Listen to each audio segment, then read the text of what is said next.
Eits, tunggu dulu. Sebelum nonton video lengkapnya, jangan lupa untuk subscribe ya dan klik link di bawah ini. Jangan lupa juga untuk klik tombol loncengnya. Oke?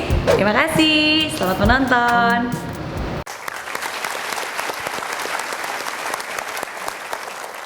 Baik hadirin dan juga pemirsa, back to I'm Possible. Dari Impossible jadi I'm Possible. Baik, Miss, bicara tentang marah-marah ini rasanya memang ada dua sisi yang harus kita lihat. Ada orang yang marah-marah, ada juga orang yang mungkin dimarahin. Jadi orang yang terkena marahnya. Ini kan boleh dibilang siapapun yang memulai, ini bisa jadi pemicu untuk tersulutnya amarah di jalan raya. Nah, tapi kan kita juga harus tahu nih apa sih yang jadi triggernya, apa jadi penyebabnya orang itu bisa marah-marah. Mungkin berangkat dari rumah dia moodnya bagus, tapi waktu di jalan raya rasanya enak aja gitu untuk marah-marah. Saya nggak tahu. Menjadi pelampiasan ya. Menjadi pelampiasan. Betul. Tapi hari ini kita akan bersama-sama membahas solusinya. Ya, solusi supaya kita nggak marah-marah di jalan raya. Setuju. Nah, secara garis besar malam ini ada 4 alasan terbesar dan apa solusinya supaya lain kali tidak terulang lagi. Oke. Alasan yang pertama Mas Irgi. Yang pertama adalah lapar. Nah, lapar. Oke, sekarang coba saya tanya, pernah nggak sih Anda jadi mudah tersinggung, jadi mudah marah karena perut belum terisi, karena lapar? Pernah? Pernah. Dan bahkan lapar yang menyebab kemarahan ini ada istilahnya Mas Irgi. Apa itu? Saya tulis istilahnya. Oke. Tapi ini bukan hanya lapar biasa, tapi ada istilahnya. Istilahnya hungry, tapi hungry-nya pakai A. Oh, hungry. Hungry, oke? Jadi kayak hang ya? Hunger dan angry digabung jadi hungry. Oke, jadi kelaparan yang akhirnya menyebabkan kemarahan. Ketika kita makan, makanan itu diolah menjadi glukosa. Glukosanya itu adalah makanan utama otak kita. Jadi kalau kita lapar, nggak ada glukosa di otak, otak kita itu akan lebih susah untuk memproses. Kita jadi nggak bisa mengendalikan emosi kita dan akhirnya jadi lebih mudah tersinggung, lebih mudah marah-marah. Jadi sensitif Jadi lebih sensitif, betul. Nah, jadi solusinya biasanya yang harus Anda lakukan kalau Anda sedang akan mengendara, jangan mengendara di jalan raya dengan kondisi perut lapar. Baik, sangat logik, sangat logik. Orang lapar pasti jadi sensitif. Tapi kita tanya dulu sama teman-teman di sini. Semuanya udah makan? Sudah. Baik, bersyukurlah. Jadi mereka tidak sensitif. Oke, nah selain lapar ini apa? Oke, hal yang kedua. Nah, hal yang kedua ini penyebab marah-marah di jalan raya biasanya karena buru-buru. Karena terburu-buru, betul? Betul. Siapa yang pernah ngalamin? Ya, termasuk saya sendiri, saya juga angkat tangan Mas Irgi. Biasanya kalau penyebab saya jadi lebih tertrigger untuk sedikit marah itu biasanya karena buru-buru. Betul, betul sekali. Jadi itu yang kedua. Yang kedua, yang ketiga apa Miss? Masih ada lagi mungkin? Betul, yang ketiga itu biasanya mood. Jadi saya selalu percaya bahwa emosi itu biasanya menumpuk. Jadi nggak mungkin tiba-tiba kita langsung marah besar-besaran. Biasanya tuh marah itu numpuk Mas Irgi. Pas di kantor mungkin ada yang bikin kesel. Ya udah nggak apa-apa, kita tahan.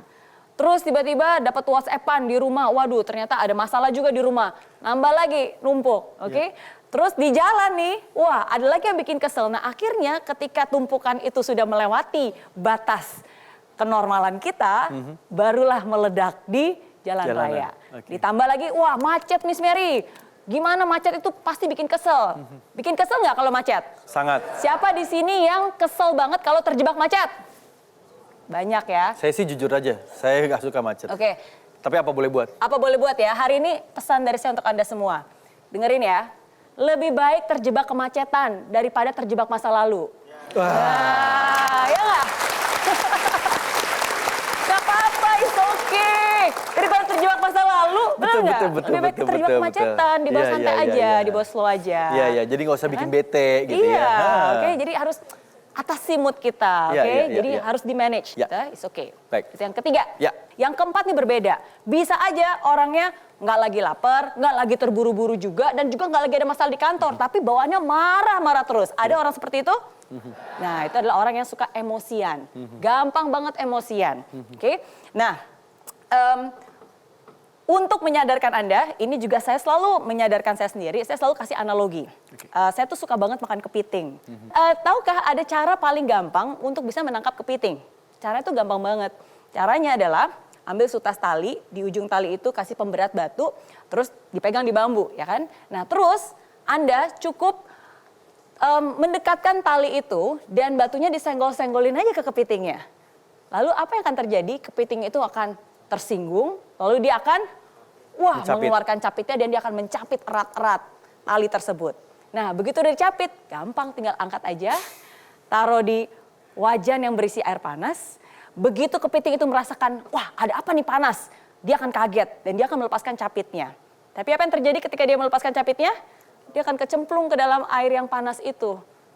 Telat sudah, nasi sudah menjadi bubur, kepiting hidup sudah menjadi kepiting rebus. Ya, benar kan? Nah, Anda mungkin tertawa, tapi seringkali kita pun menjadi seperti kepiting itu. Mudah disenggol, mudah diprovokasi, itu bahaya. Karena ujung-ujungnya siapa yang celaka? Diri kita sendiri. Oke? Ingat, amarah tidak akan pernah menyelesaikan masalah, carilah solusi tanpa emosi. Itu pesan saya malam ini. Oke? Amarah tidak akan pernah menyelesaikan masalah, carilah solusi tanpa emosi. Iya. Baik, itu tandanya kita harus bisa memanage emosi kita. Betul. Bicara tentang memanage emosi, saya pernah belajar dari istri saya. Pada saat waktu dia SMA, dia udah nyetir mobil. Ini saya ceritakan juga kepada Miss Mary. Iya. Jadi waktu itu dia, entah bukan bersenggolan sih, tapi memang akhirnya ada berargumentasi sama supir bus. Karena dia perempuan dan dia gak nyetir sendiri, dia tahu kalau dia terjadi sesuatu di jalan, pasti dia akan kalah. Walaupun hanya sekedar ngomong aja. Jadi waktu itu, si supir busnya marah-marah dan akhirnya ngesampingin. Sama dia didiemin aja. Tapi begitu ada di samping, dia buka kacanya. Apa yang dia lakukan? Supirnya lagi nunjuk-nunjuk. Dia cuma muka datar dan langsung. That's it, selesai. Selesai. Betul, betul. Dan akhirnya yaudah, supir busnya nganggap mungkin istri saya Iya. gila kan. Tapi Itu ini anger management mungkin. benar, Mungkin. ini cara cerdas mengatasi masalah tanpa emosi. Ada banyak cara sebenarnya untuk bisa meluapkan rasa marah itu tanpa marah-marah ya. Ya. Salah satunya nih, Mas Irgi, Ya. saya pengen kasih lihat ya. Lain kali kalau misalnya lagi marah-marah atau mungkin lagi ditilang, oke, kita bisa contohkan orang berikut ini. Oke. Kita lihat videonya. Seperti apa? Bang Mansur. Bang. Bang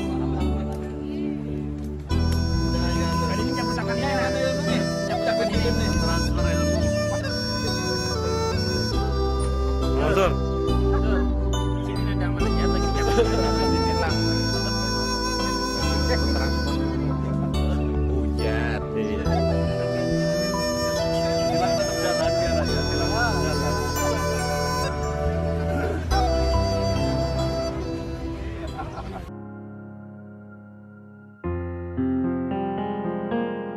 Ini rekannya atau Calon istri Pak, saya mau nikah. calon istri? Sayang nggak sama calon istri? Sayang banget. Sayang banget. Insya Allah. Ini ada undangannya. Undangan untuk saya apa gimana? Tuh, udah cocok banget ini. Jangan sampai kenapa-napa tuh ini mah. Kasihan calon istrinya. Iya Pak Andri, maaf. Tapi ini saya bilang Ini lagi maafin aja. Beruntunglah ya pada saat waktu istri saya melakukan itu belum ada kamera.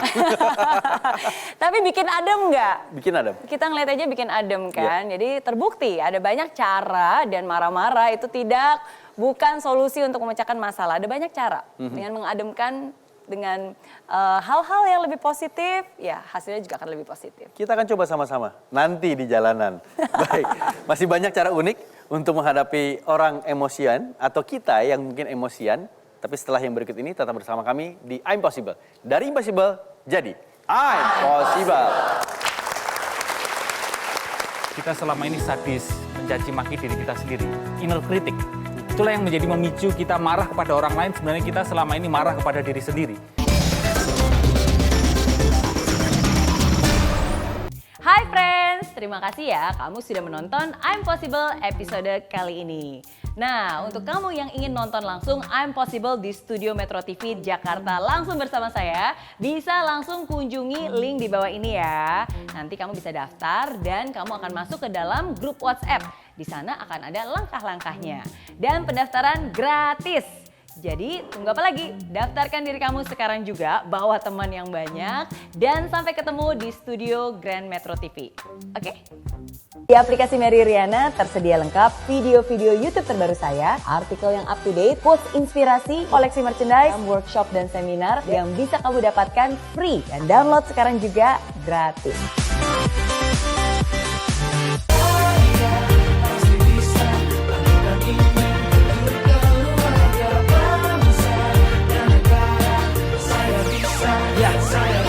Laksana bumi tanpa hujan, hidup tanpa tujuan, kering dan mati tanpa hijaunya tumbuhan.